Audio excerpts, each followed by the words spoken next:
तो आज की वीडियो होने वाली है जो जम्मू कश्मीर पुलिस की सब इंस्पेक्टर की पोस्ट निकली है, तो उसका जो फिजिकल जो 1600 मीटर्स का रन है, तो कैसे आप उसको in the given time achieve कर सकते हैं।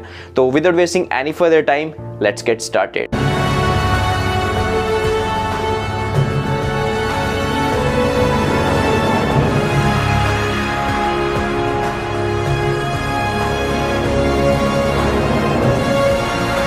तो अगर मैं आपको हर एक पॉइंट को एक्सप्लेन करने की कोशिश करूंगा तो आई थिंक ये वीडियो बहुत ही ज़्यादा लंबी हो जाएगी। तो इस वीडियो को मैं जितना छोटा से छोटा, जितना शॉर्ट रख सकता हूँगा उतना मैं रखूँगा, जितना मैं आपको ब्रीफली समझा सकता हूँ उतना मैं आपको समझाने की कोशिश करूँगा।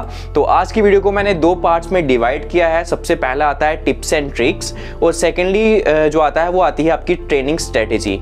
तो सबसे पहले हम स्टार्ट करेंगे टिप्स एंड ट्रिक्स के साथ। तो गाइज यहाँ पर आपको सबसे पहले स्टार्ट करना पड़ेगा अपनी अपर बॉडी के पोस्चर से। तो गाइज यहाँ पर नेक का बहुत ही इंपॉर्टेंट रोल प्ले करती है आपकी रनिंग की एंड्योरेंस में, स्टेमिना में। तो अगर आप रनिंग करते हुए नीचे देखते हैं या फिर बहुत ही ज़्यादा ऊपर देखते हैं तो चांसेस हैं कि आपके जो नेक का पोस्चर है वो आपका गलत हो सकता है। और अगर आपकी नेक का पोस्चर गलत होगा तो आपका सेंटर ऑफ वेट हो सकता है आपकी बॉडी से या तो आगे की तरफ एक्ट कर रहा हो या फिर पीछे की तरफ एक्ट करे। तो यहाँ पर आपने इस चीज़ का ध्यान रखना है कि आपकी जो नेक है वो बिल्कुल न्यूट्रल पोजीशन में रहे। जैसे आप इस वीडियो में देख सकते हैं कि आपको अपने से ना तो बिल्कुल नीचे देखना है, ना तो आपको ऊपर की तरफ देखना है, बल्कि सामने की तरफ 20 to 30 मीटर्स आपको सामने की तरफ देखने की कोशिश करनी है। और इस तरह से आपका नेक का पोस्चर जो है वो सही से रह पाएगा। उसके बाद नेक के नीचे जो इंपॉर्टेंट पार्ट आता है वो आता है शोल्डर्स। तो अगर आपके जो शोल्डर ब्लेड्स हैं, ये जो आपके साइड डेल्ट्स होते हैं, ये अगर आपके आगे की तरफ गिरे हुए होंगे, जैसे बहुत से लोग को आदत होती है वो चलते हुए भी अपने शोल्डर्स को गिरा कर ही रखते हैं। तो अगर आप रनिंग करते हुए भी अपने शोल्डर्स को गिरा कर ही रनिंग करेंगे तो आपका बहुत ज़्यादा एनर्जी, मोमेंटम बहुत लॉस हो जाएगा। तो आप इस चीज़ का हमेशा ध्यान रखें कि आपके शोल्डर्स आगे की तरफ फॉल ना कर रहे हो, पीछे की तरफ रिट्रैक्टेड रखें। और एक अच्छी पोजीशन में अगर आपका शोल्डर रहेगा तो आपको आर्म्स की मूवमेंट में भी हेल्प मिलेगी और आप बहुत अच्छी तरह से रनिंग भी कर सकेंगे। उसके बाद जो थर्ड पॉइंट मैं आपको बताऊँगा, थर्ड टिप है, तो वो आता है कि बहुत से लोग जो आर्म्स की उनकी जो मूवमेंट जाती है वो जाती है क्रॉस में, कुछ इस तरह से, जैसे आप वीडियो में देख सकते हैं। तो ये बिल्कुल गलत है। यहाँ पर आपको ध्यान रखना है कि आपने इमेजिन करना है कि आपकी चेस्ट पर एक इमेजिनरी लाइन पड़ी हुई है, तो आपने उस लाइन को कभी भी क्रॉस नहीं करना। आपने कोशिश करनी है कि आपके जो हैंड्स हैं वो क्रॉस मूवमेंट में ना जाएं, वो एक सीधी मूवमेंट में चलें। तो यहाँ पर आपको जो चीज़ हेल्प करेगी अपनी आर्म्स को सीधे मूवमेंट करने में, तो ये है कि आपको अपनी एल्बोज़ को अपने जो बॉडी है उसको बिल्कुल क्लोज रखना है। जितना क्लोज हो सके उतना क्लोज रख के भागना है, क्योंकि अगर आप अपनी एल्बोज़ को खुला रख के भागेंगे तो आपका एरिया भी जो है बहुत ज़्यादा बढ़ जाएगा और उसकी वजह से जो एनर्जी डिस्ट्रीब्यूशन है वो अच्छी तरह से नहीं हो पाएगा। इसके बाद जो इसके नीचे का पार्ट आता है, जो इसके साथ का ही, वो सबसे इंपॉर्टेंट पार्ट है और वो आता है कोर। तो आपका कोर आपको बहुत ज़्यादा हेल्प करेगा। अगर आपका कोर अच्छा है, अगर आपके कोर में स्ट्रेंथ है तो आपको रनिंग में बहुत ज़्यादा हेल्प मिलेगी, क्योंकि जब आप अपनी लेग्स को ऊपर उठा रहे हैं तो ये with the help of core ही आप अपनी लेग्स को ऊपर उठाते हैं। तो अगर आपका कोर स्ट्रांग होगा तो आपको रनिंग में आपके स्टेमिना में बहुत हेल्प मिलेगी।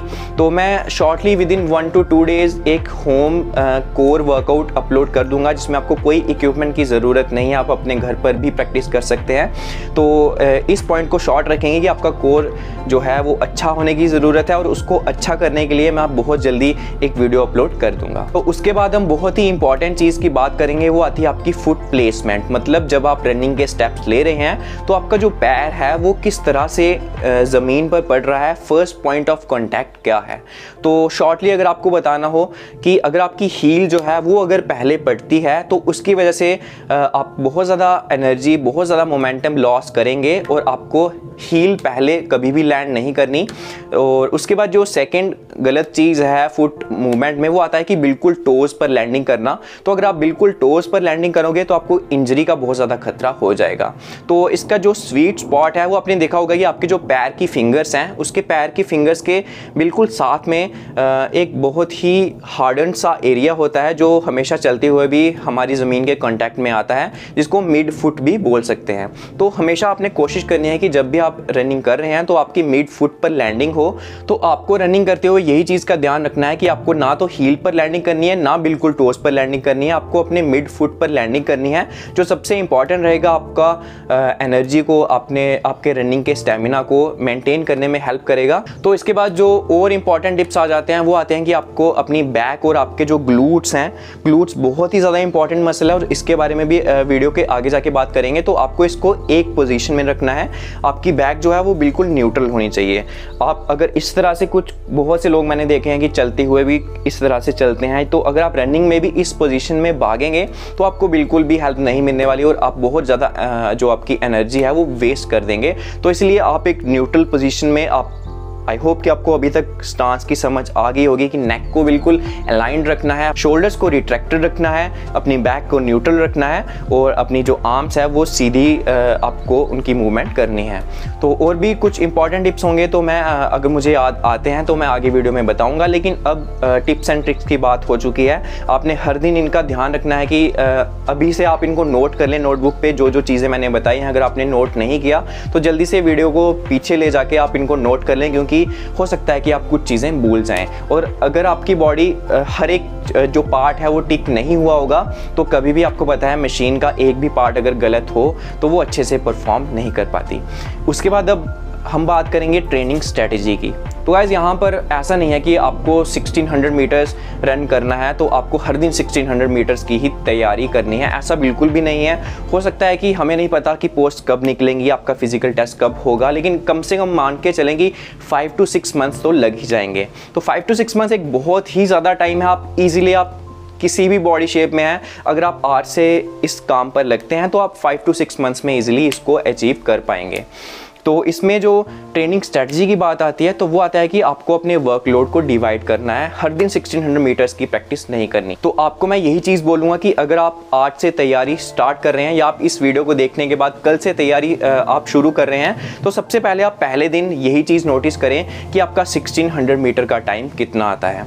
तो आपको हर वीक सिर्फ और सिर्फ एक बार ही चेक करना है कि आपका 1600 मीटर का टाइम कितना आ रहा है। वो चाहे आप दिन मंडे रख लें, ट्यूसडे रख लें, वेडनेसडे रख लें, कोई भी रख लें। तो आपको एक वीक में एक ही बार चेक करना है कि आपका 1600 मीटर्स का टाइम कितना आ रहा है।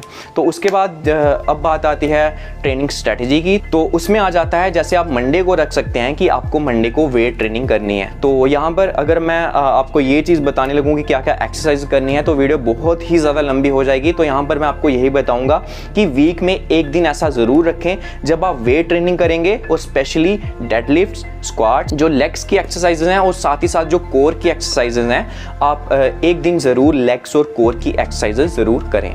उसके बाद जो अगला दिन आ जाएगा, जैसे मान लो आपने मंडे को ये चीज़ की, उसके बाद आप ट्यूसडे को जा सकते हैं ग्राउंड में। आप मंडे को ग्राउंड में जाके सबसे पहले अच्छी तरह से वार्म अप करें।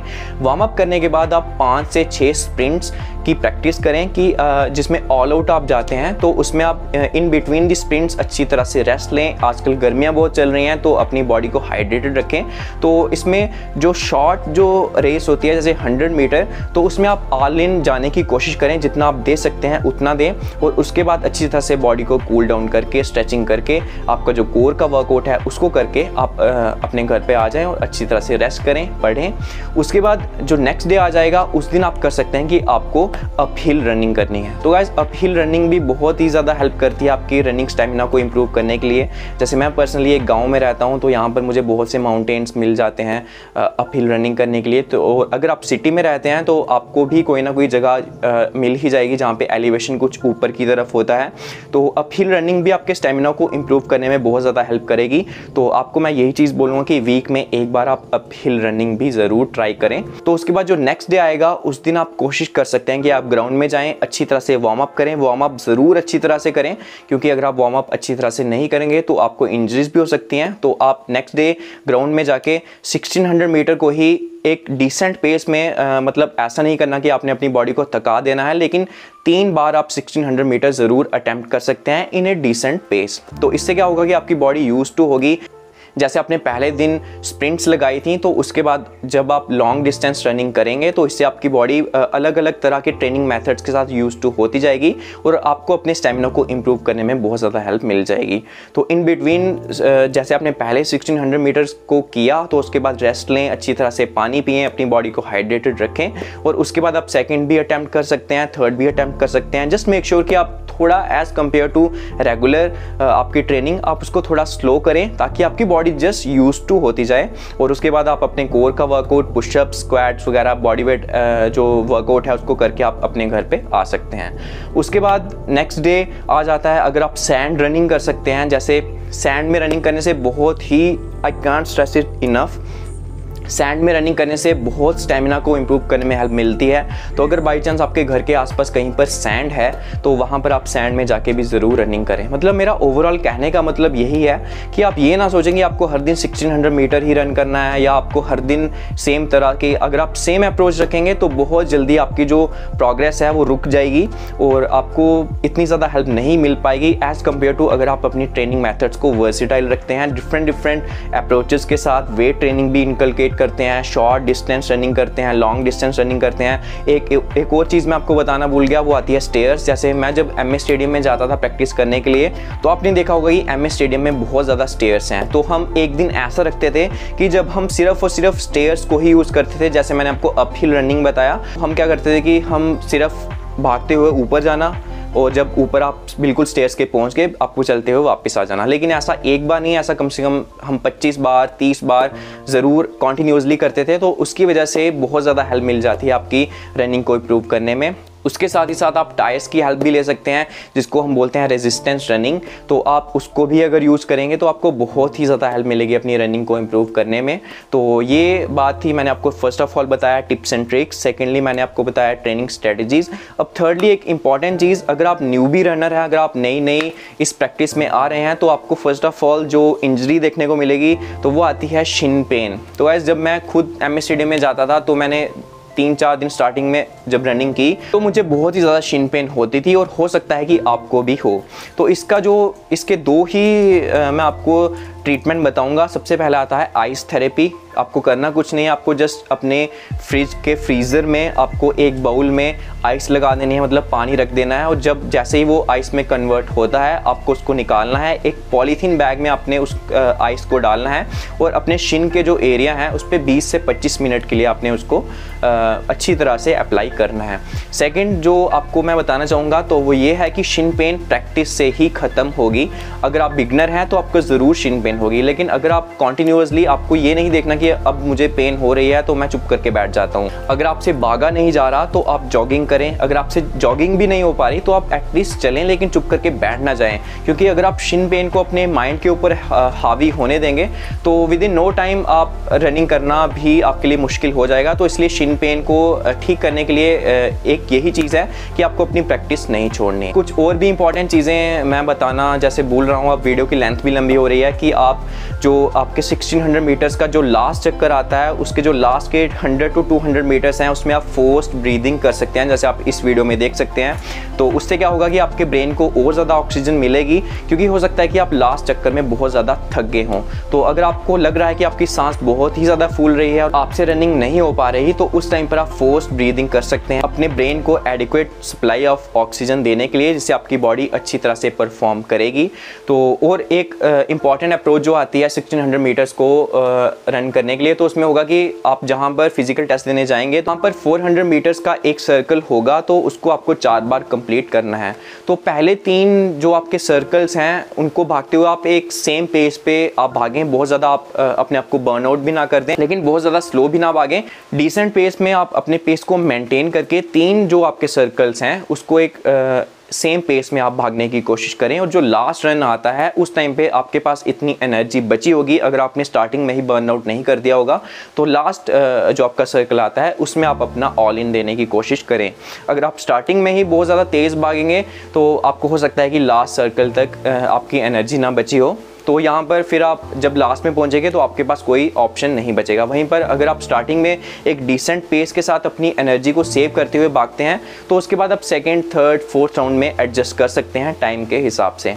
तो ये एक वीडियो थी जिसमें मैंने आपको सब चीज़ें कवर करने की कोशिश की है। फिर भी अगर आपके कोई डाउट्स होंगे तो मैं एक और वीडियो के साथ आऊँगा और एक डाइट प्लान भी आपको ज़रूर बताऊँगा, वेजिटेरियन डाइट प्लान, कि आपको रनिंग करने के लिए क्या डाइट प्लान रखना चाहिए। So that's it for today's video guys, see you again.